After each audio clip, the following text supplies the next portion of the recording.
Question time is starting. You hear Natalie doing the Lord's work out there.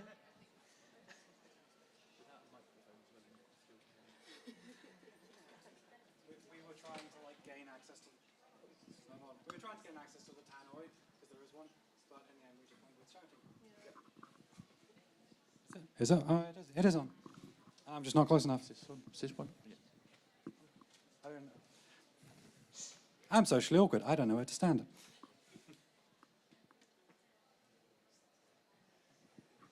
Are we good? Natalie. Yeah. Okay, cool. I'm only directing this at you because you were the one shouting in the lobby. Right. I cannot hear you. Oh. Yeah, that would make a lot of sense and be the really easy solution, wouldn't it? Anyway, welcome to Question Time. If you are sticking around from the trans talk a few minutes ago, welcome back. If you're new here, welcome. My name is Liv. I am the Head of Communications for Norwich Pride. Welcome to Question Time. Today's themes with our speakers, broadly speaking, it's community, it's intersectional stuff, and the importance of queer joy as an act of resistance. So, in order, we have got, on my left, we've got Martin Lippiatt, he, him, who Hello. is coming to us from UEA. He's a proud advocate for LGBTQ+ rights, who strives to create compassionate and inclusive spaces for LGBTQ+ staff and allies at UEA. Then we have got Jane Pitchers, Hello. who, she, her, who is a very active voice in the local trans community and is on the organising committee for Norwich Trans Pride. Then we've got Zana, they, them, who's the... It's because I was standing on the other side. That is my... I'm going to read your descriptions word for word because I've taken them from what you sent us. So a queer, multi-disciplinary creative of mixed cultural heritage, part of the team behind Simmer, along with Zana, whose socially engaged practice explores themes of identity, community, resistance, and belonging. And then we have Zana, who is a Kurdish, genderqueer, multidisciplinary creative, co-founder of the QTPOC social Simmer, which is also back here at 2:45? 2:45.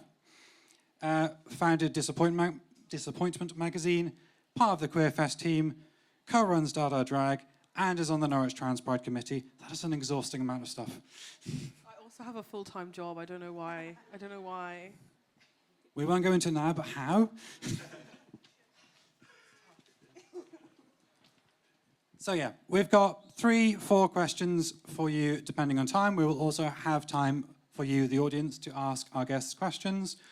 So, to start with, to everyone here, so Pride is both a celebration and a protest, but we are focusing on queer joy. Norwich Pride itself is celebrating its 18th. There has been discussion on, are we turning 18 because it's the 18th edition, or is it 17? We're not having that chat. So, the very simple question to all of you, and we'll start because he's the closest. Martin, what's your favourite Pride memory? And the second part of the question, what does it mean to you? Okay, thank you very much for that. Welcome everybody. For me, my favourite Pride memory was from 7 years ago when I went down to London Pride, which I think from memory was the first time I went down there. And I've got a picture I want to share as part of what I'm going to be talking about in just a moment. But yeah, I went down there. It was before I sort of regularly got involved with Norwich Pride, which I've done since 2020, in COVID.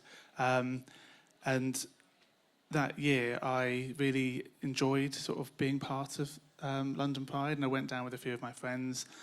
And a picture that I remember in my memory, hold on, is this one here. I remember walking down the street in Soho, wearing a rainbow flag as a sarong, which I'll probably be doing later today in the parade. And I was with a little boy that was my friend, little boy. I checked with her that it was okay to use this picture.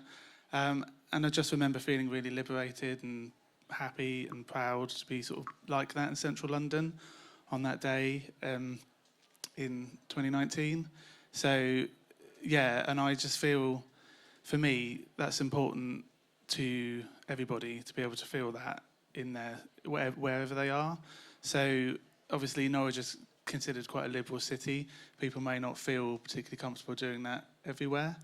But I think it's important that everybody should feel comfortable to do that everywhere, not just in London or Manchester or Norwich. But if you go to a small pride event in your local town, then you should be able to feel comfortable in being like that. And for me, that was quite a proud memory, and one that I will remember because it's the first time I felt comfortable to do that in public. Since then, I'm proud to wear rainbows all the time, generally. But yeah, that was important for me. So I wanted to show that rather than just talk about it. Thank you. I think the first Pride I came to was 2023, and I had just made the realisation after a very, very long time that I was trans. I'd got to a point where I was able to go out in crowds, which until that point had been very hard for me. And I had come up with a very clever ruse to get my family here as well, because I was really too frightened to come on my own because of some PTSD. But I instantly felt at home, as I hoped I would do. I got to speak to the people that I hoped I would be able to speak to. I went to Chapelfield Gardens and I had an absolutely wonderful, wonderful time. And I didn't look the same as I do now, but I had a lovely rainbow beard by the end of it with glitter in. It was absolutely fantastic. Pride is obviously a huge celebration, and it's lovely to see so many people here, so many people in the forum, and it's going to just get madder and madder as the day goes on. But at the moment, it is still a protest. It's going to be more of a protest as well. I think with the rollback of trans rights, obviously, the rollback of the way that the government supports trans people, which I found out well, not just trans people, but LGBTQ people, which I found out last night, with the civil service basically stopping the networks working during work time, and that's across the whole country, which is quite shocking. And the fact that the pushback on trans rights is going to be a pushback on everybody's rights, and not enough people are seeing that, and the more people see it, the better it's going to be. So we need to be here, we need to show up, not just today, but every day. Wear your colours with pride. I have got my scouting, my work, my 2 volunteer things, just to show how much we need to push ourselves so people see us. And people see us, as was said earlier, people see us as humans, all of us. I think it's very, very important, and we need to do that during Pride. That was really powerful, and I completely second that in terms of why Pride is so important. And maybe I'll start with that. Like what you said, our rights are being just obliterated as we speak, and the more of us come out and come together, support each other. I think we'll talk about this later, but support other people within the community, intersectional identities, and really show face, because we're all trying to be pushed out of public eye and removed from existence, and we can't let that happen. So that, for me, is why Pride is so important. And I think my favourite Pride memory on that note is when, several years ago, I think Norwich Trans Pride, I've been out as bisexual for quite a while, but out as non-binary, seeing other people who look like me with non-binary, gender fluid identities really helped me see myself and come to terms with that. And I think looping back, it's so important that we all platform each other, support each other, and really are intentional with that. During Pride, it is a celebration, but it's also a protest. I would think I came to quite a lot of Norwich Prides when I was a teenager, and I'd come for the summer from Kurdistan, so I kind of remember those. And I remember just being like, this is really cool, like, people are cool, like, I'm a really fierce ally. Like, I remember coming and being like, I just really think gay people are just really, really cool, and I think trans people are pretty cool too. And then, like, many years later, I moved to the UK after I finished high school, and I was like, no, I am gay. And then I went to Margate Pride maybe 3 years ago, and they had Queer House Party was doing the after party. And I'd been to quite a few Queer House Party events before, and they always kind of have like protest signs and stuff on the stage as well. But they had one specific person who had a sign that said, "Stop being cis." And I just remember thinking, oh, I can stop. I can just stop. Like, I don't have to have like an epiphany one day that like, you are definitely gay, you are definitely trans, to kind of make that choice. Like, I was just like, oh, and I stopped that day. And I was never cis ever again.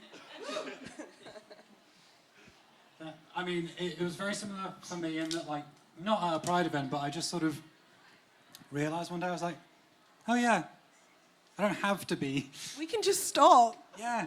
If any of y'all want to stop, you can stop, okay? I'm giving you permission to stop. Literally, gender is what you make it. Just do anything. Awesome. Thank you all. So second question. So the preamble. So a lot of us feel, and we've already touched on it a little bit, that the media doesn't always represent queer people accurately or fairly, especially so for trans and non-binary siblings, as well as intersex people. So the question to you all, and we'll go the other way this time, what do you think the priorities of Pride movements nationally should be, and how do we counter those narratives that seek to take away rights, lessen us, other us? How do we approach that? I think it's really important to make sure that we're platforming marginalised voices and that we're working with people, not just to people, and just thinking about the environments that we're working in as well. Like, I know people have talked about like some of the recent political changes and how that's like affected us, and that's affecting us right now, even in this very building that we're in. This is our public library, and now because there's Reform County Council, they're threatening to remove the books in the library and things like that, and just that kind of lack of representation is going to make a big impact. So now we need more than ever to use our voices to make sure that we're speaking truth to power and that we're making sure that ourselves are represented and those with less agency than us are also represented, and that we're able to kind of raise those people up and include them in the conversations. I think it's about like talking to different communities about what they actually need instead of deciding what people need and just putting it on for them. Yeah. Trish? I second that hugely. I think in my experience, I think we can relate. I think it's where we started Simmer. Like, there was so much rage and hurt of being, oh, we can include you guys, like, you know, come through. But then, you know, it's so tokenistic, and when it comes to it, just treated without the dignity that, you know, the intention, it's like impact versus intent, right? Your intention can be as well-meaning as possible, but if the impact is you're tokenizing, you're just alienating people, you alienate the community that you try to involve in your movements. And I think just it's about actually forming relationships with people across the whole spectrum and audience identities within the queer community. And like, that's not just kind of thinking that, oh, well, this is what they want, you know, read a news article. Yeah, read news articles, inform yourself, but you actually have to talk to people within the community and really enrich yourself with those experiences and just really absorb it all, and it's not be scared of making mistakes. You know, that happens, but being able to hold yourself accountable when that does happen, inevitably it will. We all grow up in places where, you know, whatever the government is, like, you have to unlearn things. I think whatever your identity is, like, and we can't just kind of shut down when things happen, you make mistakes. It's about, you know, being able to hold yourself accountable and really build each other up as a community and actually come together, because, as I said before, we need to come together. So it's so important that we do. Like, we can't just, you know, divide. Like, we have to come together, and part of that is learning with each other and supporting each other and really, truly uplifting each other. Yeah, Trish, I have to say, when I saw that that Simmer had been created, I felt totally ashamed that I hadn't realised that there were so many problems for LGBTQ plus people of colour, and it was, I just felt like a real arse because I hadn't realised, or I knew, but I hadn't really focused on it, which was awful of me. It really, really was. On the idea of the media, we are in a, I don't know. It's a clusterfuck. It really, really is. We don't have a voice in the mainstream media. We have a few allies who are extremely good, and they will speak up for us when there's the need. They will stand up to what's her name, who wrote those books, and they do a really good job. But there's no one speaking to central government. There's no one speaking to the newspapers. We don't have a collective voice. And because of that, we are not included in the conversations and the plans that are made, and we are not included in the articles. There is a National Trans Pride movement, and there's an idea to get that working properly, and then we will have voices. With some people, some of you may have heard of Caroline Lippman, whose daughter Alice committed suicide. She's written a book called Her Name is Alice, and she was up in Norwich doing a Q&A last week.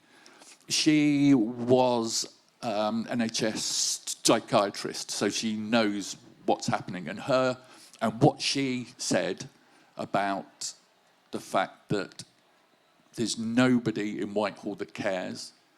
She has not had any mainstream media interest in her book, and it's appalling, because she should be on some of the, at least the morning shows, being interviewed, because her story is so powerful, and she is incredibly articulate, unlike me. And that's the sort of person that we need. Somebody with some conviction, somebody with a powerful voice who can be a front person. And there is nobody. And that's what we desperately, desperately need, is some sort of national voice. That's what I think anyway. And I'm hoping it will happen soon, because it really does have to happen very, very soon. Okay, thank you. In answer to this question, I think the key thing that's most important is education to the wider public. So not just within the LGBT community, but everybody who are allies, who are potentially not allies, educating people on diversity and inclusivity in communities is so important. And part of that, obviously, is access to libraries and other community spaces, and seeing that influence and that diversity being on show. Everything that's been in the media recently about pride flags not being flown at County Hall, and Reform UK's potential attacks on libraries and civic institutions, I really, really don't like that. And this week I did make a formal complaint to the council to explain my feelings on that. It's one particular party who's trying to force their ideology on society, which shouldn't be allowed. It shouldn't be Reform UK, it shouldn't be Labour, it shouldn't be the Greens, it shouldn't be anybody. It should be a general consensus that libraries and places like that shouldn't be touched. They should be left to make their own sort of decisions. And the people who work in libraries are very inclusive people. They want to make them safe environments, and they don't want to be controlled as much as the council shouldn't be controlling them, and the general public don't want them to be controlled. So, yeah, that's very important to me. And I just think society as a whole at the moment is just a little bit scary. And I think with regards to media representation, personally, I think the media should be regulated more. Free speech is obviously important. You don't want to curtail that necessarily. But there's such a wide range of newspapers. I rarely buy them anymore because I just feel they're so biased, especially the Daily Mail, the Daily Express, the right-wing newspapers. They don't represent this community at all. It makes me angry if I do end up reading them, which is why I tend to try and avoid them. But obviously I do like to try and educate myself and make sure I'm understanding the other opinions as well as my own. Because if you don't understand, again, coming back to education, if you don't understand the opposing view, you don't really know how to counteract it. Obviously, these are all personal opinions. I know other people may or may not agree with them. But yeah, media regulation for all newspapers, whether they're left or right wing, should be across the board.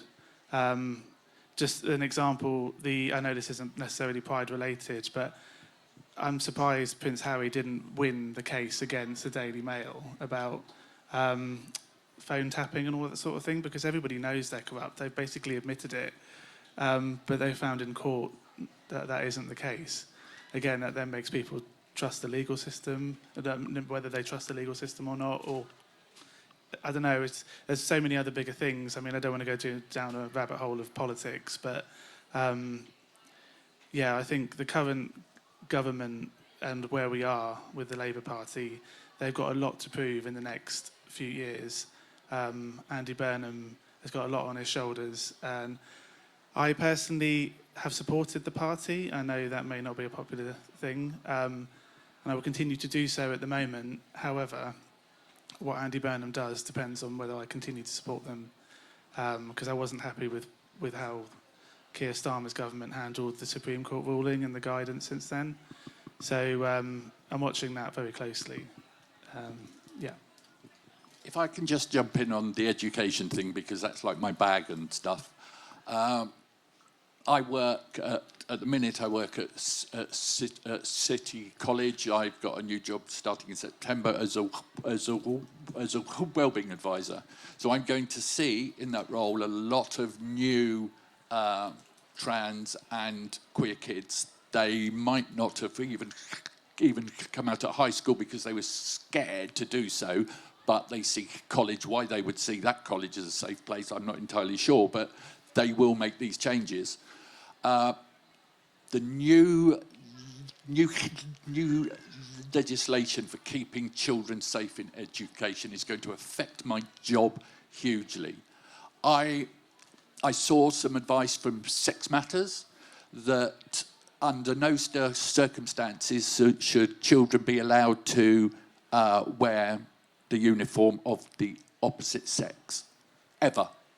Now, this is going to be looked at by some boards, and they're going to go, well, I think we should try that.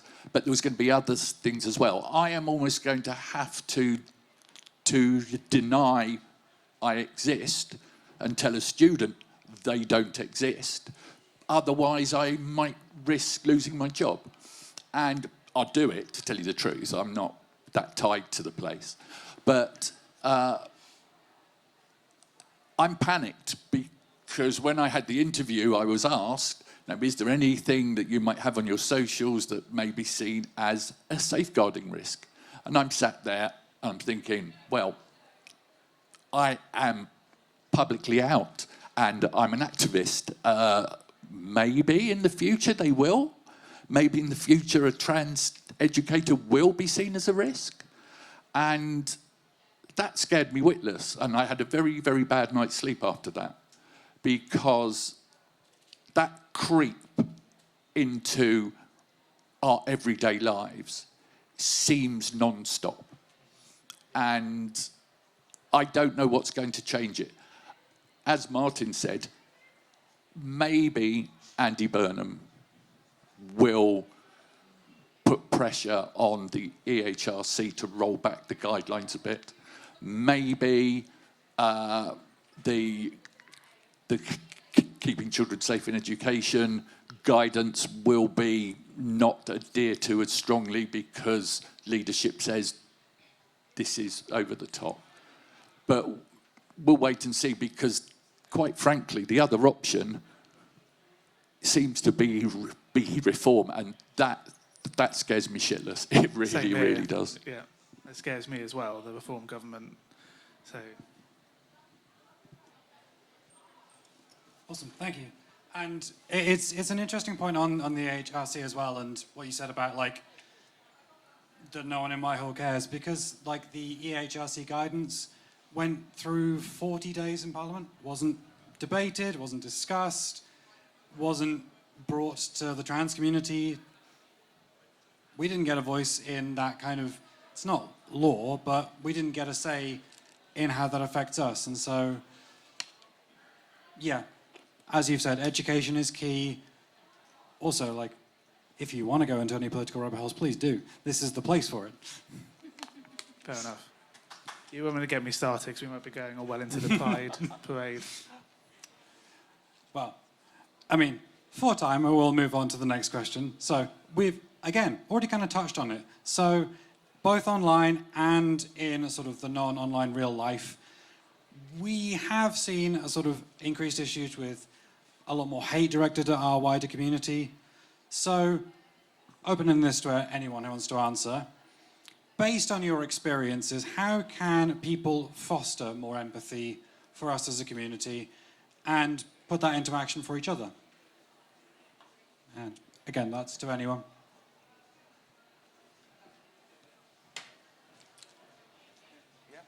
Yeah.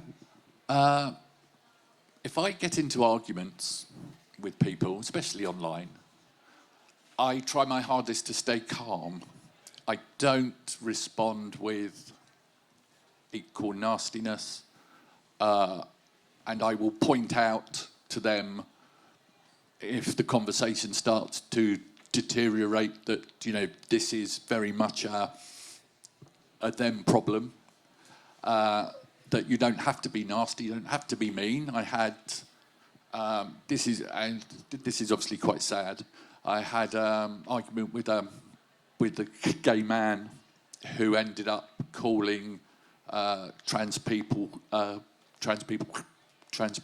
parasites. And I think as a parent, I try and use the most effective terminology that works with children, and that's to say how disappointed I am in them. That they didn't have to go down that route. There's just no need. But they decided to turn nasty, and that shows that they really don't care. They're not interested in hearing us at all. And in real life, it doesn't happen. I've been out as a woman full-time for 3 years. I walk around this city. I go to my job at the college. I take the train to Addenbrooke's to supposedly get my leg to fit properly.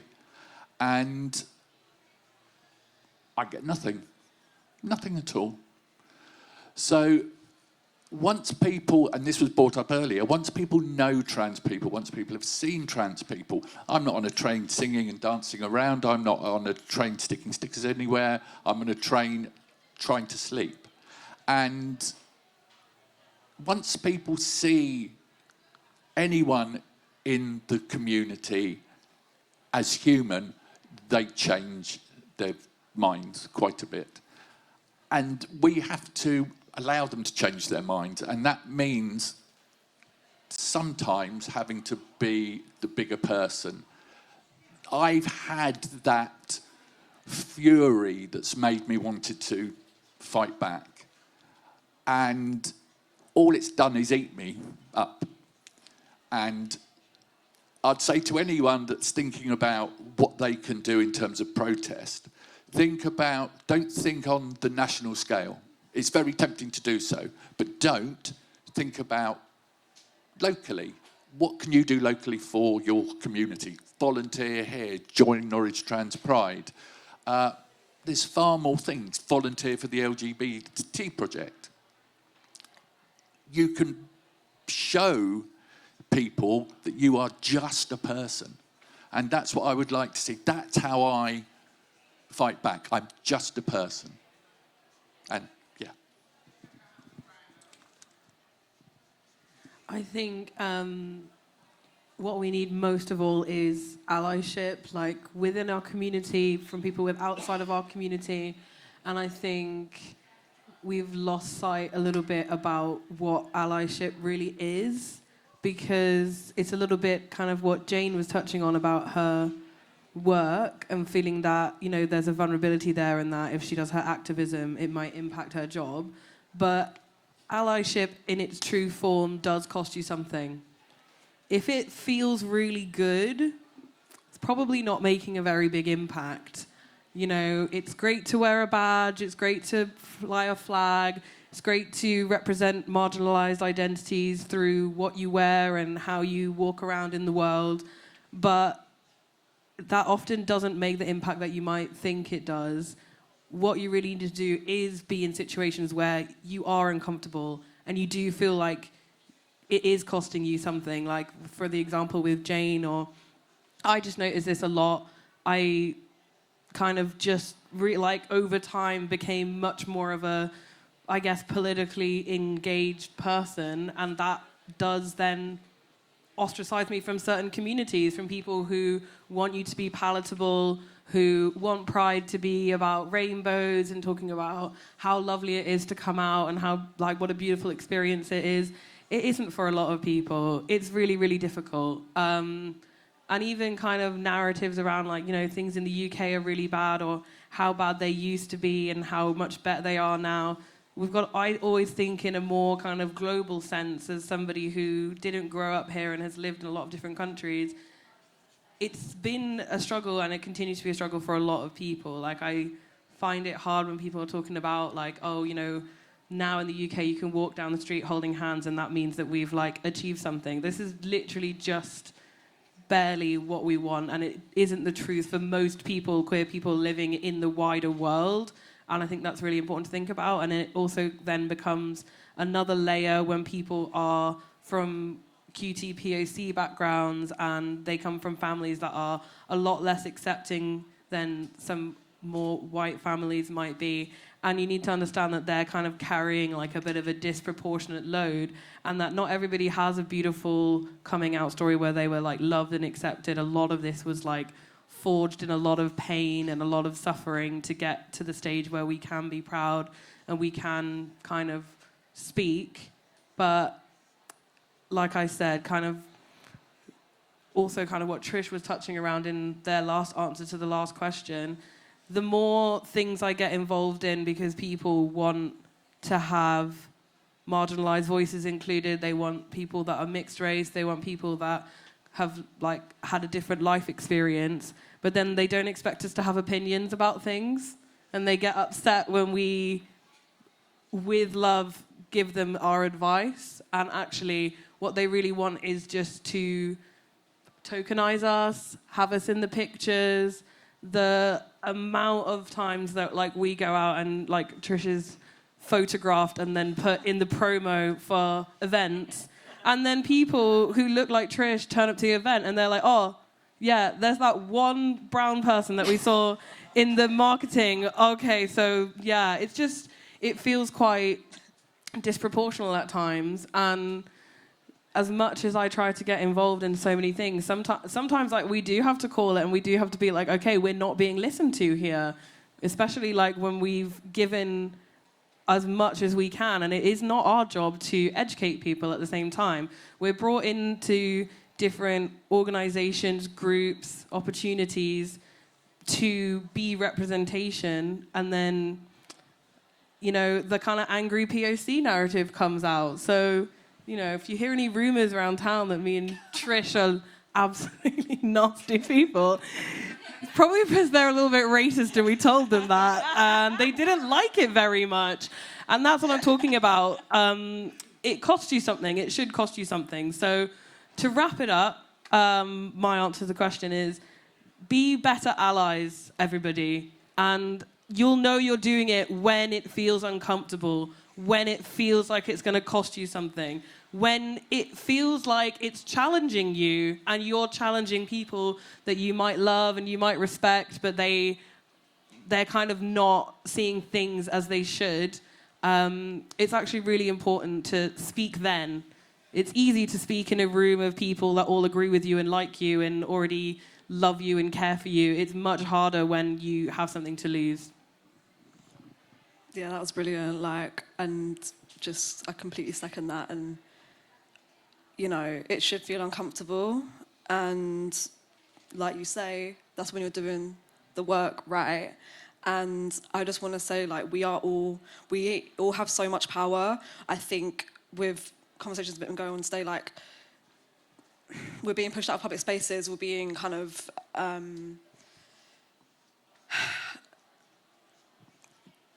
separated, we're being alienated, and that makes us feel weak. It makes us feel like we can't do anything, or like, oh, the government's are doing these laws and legislation are coming through. What can I do as an individual? We can do something. It feels like we can't, but we have to do something. And that comes from within. It comes from engaging in local community projects, in activist groups, in protests, in local things and wider things in the UK, in the world, and just being, you know, having space for the hurt and the lack of hope, having space to process those feelings, because it is important and it is valid to be feeling that. We are all feeling that, but we have to acknowledge it, to be, you know, overcome it, and overcome it with power as a collective. Does that make sense? Essentially, we need to support each other. We need to do better. Cool, thank you. I've been listening a lot to what everyone's had to say there. I think empathy in society is so important, and showing inclusivity. An example of when you don't show that empathy and you don't show that sort of level of diversity in society is, I don't know who here has watched the series Tiptoe, the Russell T Davies series recently. If you have watched it, it is quite hard-hitting, isn't it?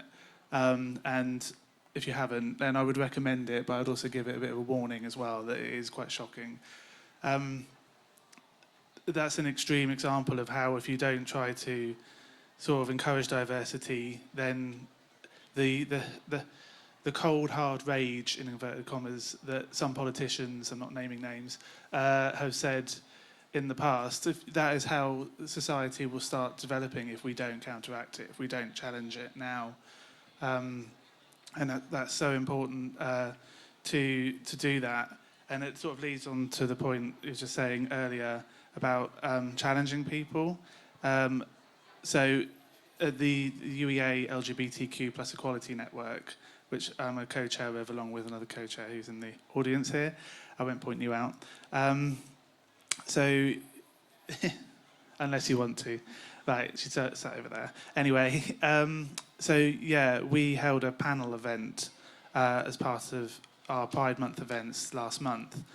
And that was really important. I was asked a question in that about how can you sort of encourage people around you to be more inclusive, show more empathy. And my answer to that question was to challenge people, you know, where you feel comfortable and safe to do so, to challenge differing opinions of friends and family, because that's so important to do that, especially if you feel that particular person is voting for Reform or Conservatives because of they follow the media and they follow what they think is right, but they don't really know the reality and how it will affect people that they love in their family.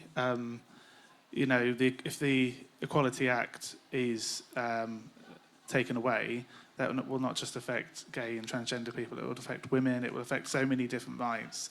And parties shouldn't be allowed to do that. And that's an honest potential threat at the moment, isn't it? So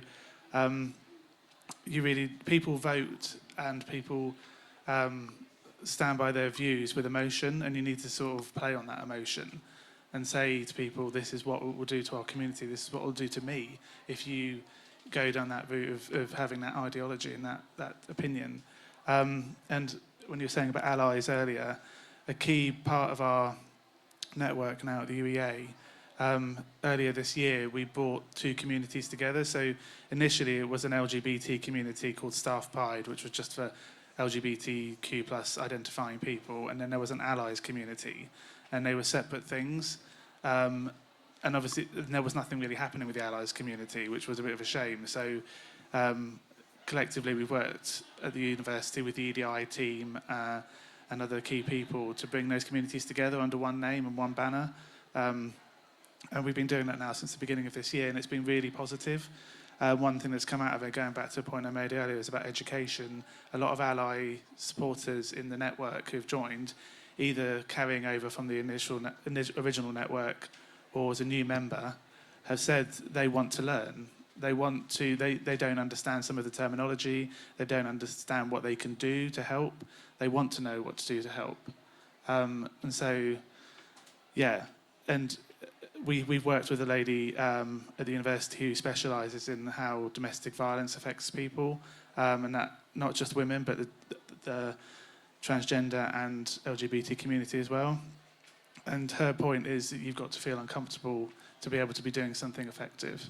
So I was listening to what you were saying, and it's really, really important. And sometimes that feeling uncomfortable is challenging people with what is fact against what is either biased views or outright lies, basically. So, yeah. Thank you. Beautiful. Any more? No? Okay. We'll move on. And we'll go to you instead. Any audience questions? I have the mic. I will come to you. Thank you very much. Thank you. Thank you to each and every one of you. It's been really emotional hearing your experiences. It's kind of hit at the heart, I think, there. So I'm James Watts. I've been an activist since the 90s. Age of consent campaign, lifting the military ban and so on. I'm a civil servant. I'm in one of those civil service networks. I'm also a lay minister in the Church of England, which is quite interesting at the moment, but Norwich is a liberal diocese, and I'm out and proud, so I'm all right there. A couple of points, really, and I'm involved as a co-founder of the LGBT history group we have here. And we try to make sure that we tell the stories of all our combined communities, because I think it's so important now at a time of increasing challenge that we can look back and we can draw on the examples of those who went before, who showed resilience in times of challenge. And so I think that's a really key and important thing, that history matters. I think it also teaches us, and Jane, I think you mentioned rightly, back in the early 90s, we had an organisation, Stonewall, that was right up there, was in number 10, talking to John Major alongside Sir Ian McKellen about the age of consent, was out there organising national protests in the real world. And I think real world is just as important as social media, and we've got to get back to that as well. And massive kudos to those who protested outside County Hall this week. That cheered me up no end. It's like, brilliant, out there. The media couldn't ignore us. So I think that's really important, but also togetherness. I think, as you say, what's happening to the trans community is the canary in the coal mine for all the rest of us. And so many gay men say to me, oh, we're all right, we're fine now, aren't we? No, we're not. We're really not. And it is depressing when you read that so many gay and bisexual men want to support reform. But I think with our detractors, we also have to be, as you said, bigger. I think one of the things we need to point out about Pride is, yes, it's for us as communities. It addresses the minority stresses we live with every day that impact on our mental health. It gives us a chance to breathe for a day, to be in the majority, which amazing how you relax. But also, it's about human potential generally, beyond our communities. And a healthy society will make space to celebrate human potential, not restrict it. And I think we also perhaps need to challenge these narratives that are scapegoating minority communities, not just ours, but different ethnic communities as well, and seeking to say, oh, look at them, attack them, rather than questioning the kind of, I'll be political now, social and economic system we have, where people are getting wealthier and wealthier, cryptocurrency billionaires, whilst large parts of society haven't seen an increase in their wealth since 2008, particularly in the working class. We need to say to them, don't fall for it. Look at where the real issue is. Don't attack communities who are doing nothing to you. And by the way, Pride is for you as well. It gives you the space and freedom to be yourselves, as well as allowing us to celebrate being ourselves. And I think we need to make that point of gain as well, and what would be lost if we lost Pride. But I think real-world activism, as well as online activism, vital. We learned that from the past. National organisation that reflects all our communities, and history, always history as well. But thank you for sharing your experience today. Thank you. Okay. Yeah, Martin. I was just going to say about the real world aspects. I mean, today, being Norwich Pride, walking through the city covered in rainbows of whatever rainbow you want to wear, or flag, sorry. That is the real world. It's being out there. People can't ignore it. They'll see it happening. And majority of the people that will line the parade route will be supportive and clapping and wanting to be part of it. And when people see that we're not a threat to society when there's so many other bigger threats, then hopefully they'll be more accepting and more sort of liberal in their understanding of our community. Wonderful, yeah. Okay, back out to you. At the back. Welcome to you next. Hi, my question is for Trish and Zana. I would love to hear about what your personal highlights have been through setting up Simmer, and where you see the movement going in the future, what your aspirations are, and maybe if you had like an unlimited budget, what is your kind of dream thing to do with it?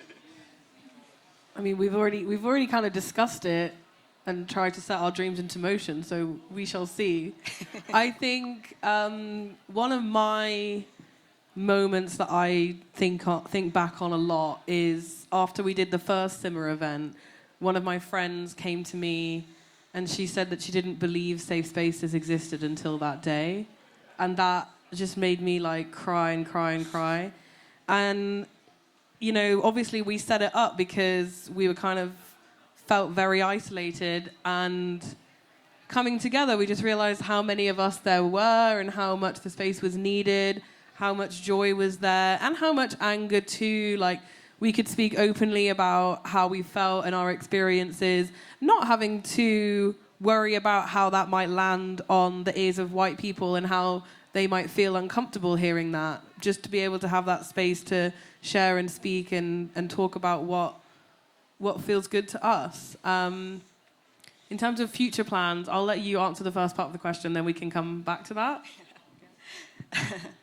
I think also on like the launch of it, and the potluck was beautiful as well. Actually, I think food is such a thing with like POC communities in particular. We love feeding each other. We do, and it's like a really good way of like coming together and like sharing stories, and yeah, it was beautiful. But I think just since we started it up and just till now, it's just been people have been saying that they have felt pushed out of queer spaces here, and people that I was like, I didn't know you existed. Like so many people, I was like, oh. And it's like, we literally get told, well, definitely have been told myself, like, oh, if I'm going to something, an event, for example, like, just... we can't name names. We just going somewhere names. And, there's maybe a token, somebody on the lineup, or there's nothing at all, and it's just you're platforming white people from the queer community. And it's like... you could try harder, and the things that we're met with, literally verbatim, is like, oh, there's just not enough people. There's not enough people. Literally, the amount of times I've been told, oh, there's not enough queer people of colour. here or Well, around. they like, don't communicable. want them there because they don't want to be questioned. They don't No, want exactly. to feel uncomfortable. And it's like you're not set up and prepared to like handle anything like, you know, discriminatory when it happens. It happens time and time again, and I've just seen throughout all my years, your years as well, but you know, we've been in this queer community together for a while, like just people getting iced out, people getting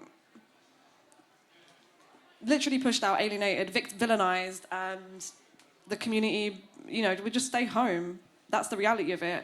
So that's been a really beautiful part of Simmer. Just actually having a space where people come together and we can just see each other and feel that community. Because me and you, I would say we're pretty confident people. We're lucky in that sense that, like, social anxiety doesn't know us as much as it may know some of our other community members. But we still show up to spaces people don't want us there. Do you know what I mean? You know, there's people that we've spoken to and we've said, you know, we don't agree when you said this. We don't agree the way that you've handled this. These are our suggestions on how you could improve. Here is some educational piece of information about how to do better. They don't take it well. They don't take it well, do they? And so we then have to, you know, even today coming out to Pride, I'm like, probably going to see some people who we have some differing opinions. And maybe it stops me for a minute and then I go anyway, but I can so see why so many of our community members go to one event, have an uncomfortable conversation with somebody and then never come out again. And that's why we weren't seeing them. That's why we didn't see them until we started Simmer. And now we do see them and we're like, oh, you are here and now you feel comfortable. They actually have loads of opinions. They have so much to offer. They're creative people who have things to share. But they weren't given the environment to do that. So it's just beautiful that we could create that. And then in terms of future plans, obviously hoping to be able to meet together more, get together more.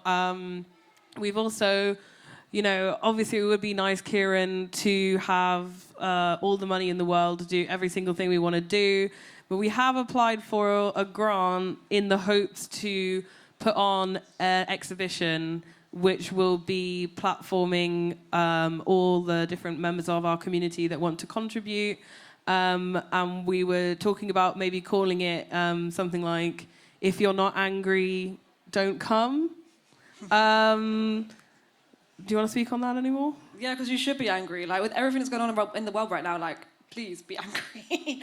And, like, yeah, we want to, if we do get the grant, you know, whatever we do. Cross your fingers for the grant, everybody. You know, whatever happens, like, you know, I think what's really important to us, we run shows together. We've been doing that for some time. Like, it's just paying the performers, paying the people part of these events is, you know, it's something that Dandy and Jenny touched on in the trans talks. Is like, we have to support our community financially as well, as and when we can. Like, you know.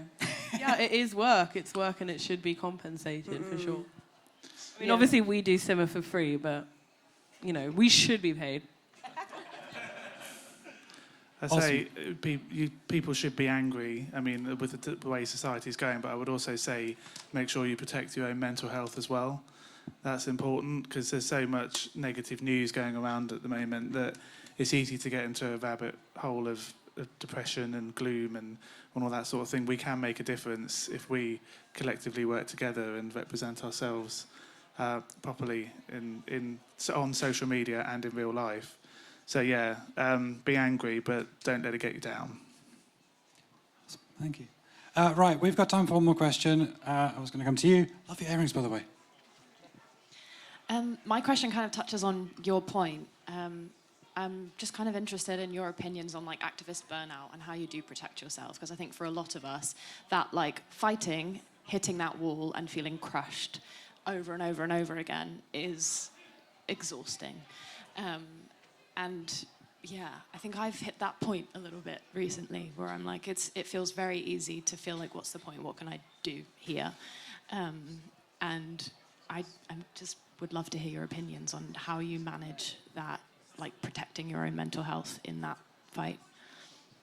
I think if you feel that you've hit a wall in that respect, have a break for a while, just to stop the campaigning, stop the activism just for a short while, to let yourself recover from that and let other people take up the baton that you trust and support and are supportive of you. So, yeah, burnout. sometimes I try to stop watching the news because I just find it too overwhelming. So, yeah, I think the best thing to do is just have a break. For, you know, we individual people can't do everything. You know, we can't change society as one person unless you get into power and be prime minister. We'll see what happens. But yeah, just have a rest from it for a while, let other people do it, and then come back to it when you're ready, I think. I agree with that. You know, you have to stop if you're tired. The problem sometimes is that no one's there to take up the baton, which is rather a worry. I kind of touched on it earlier about we all want to do something that's hugely effective and powerful.